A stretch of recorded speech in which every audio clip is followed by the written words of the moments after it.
ஒருவனை உயர்த்தி வாழ்க்கைக்கும் இயக்கம் அண்ணாதிமுக. திமுக அப்படி அல்ல. ஒரு குடும்பத்தின் வளர்ச்சிக்காக, ஒரு குடும்பத்தின் வாழ்வுக்காக தான் திமுக கட்சியை இயங்கிட்டு இருக்கு. அதிமுக லட்சக்கணக்கான கோடிக்கணக்கான தொண்டர்கள் குடும்பத்திற்காக இருக்கக்கூடிய ஒரே இயக்கம் அனைத்து இந்திய அண்ணா திராவிட முன்னேற்ற இயக்கம். எடப்பாடியார் கருத்துலாம் பால் என்று எண்ணுகின்ற ஒரு வெள்ளை மனம் படைத்தவர் எடப்பாடியார். சில நேரங்களில் சில தவறுகளை சுட்டிக்காட்டுகிறார், தட்டி கொடுக்கிறார், கேட்க மறுக்கிறார். என்ன செய்ய முடியும்?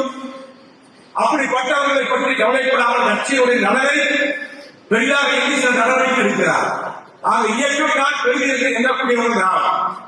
தனிநபருடைய விசுவாசத்தை இயக்கத்தில் வைத்த விசுவாசம் தான் பெரிது. எடப்பாடி நடந்திருக்கின்ற கொள்கைகள், அவர் செய்கின்ற நடவடிக்கைகள், அவருடைய பேச்சுகள் அத்தனையும் நீங்கள் பாருங்கள். அவர் எடுக்கின்ற முடிவுகளை பாருங்கள். அதிமுகவுடைய வளர்ச்சிக்கான முடிவுகளாகத்தான் அது இருக்கும். இன்றைக்கு அதிமுக பாரதிய ஜனதா கூட்டணி அமைந்திருக்கிறது.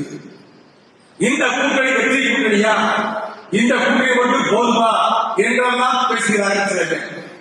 இந்த கூட்டணி இது ஒரு வெற்றி கூட்டணி, அது எந்த சண்டையும் கிடையாது.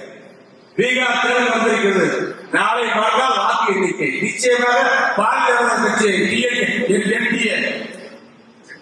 என்டிஏ கூட்டணி தான் ஆட்சி அமைக்கப்படும் கருத்து கிடைக்கிறது. காரணம், மத்தியில் ஆளக்கூடிய பாரதிய ஜனதா கட்சியுடைய செயல்பாடுகள்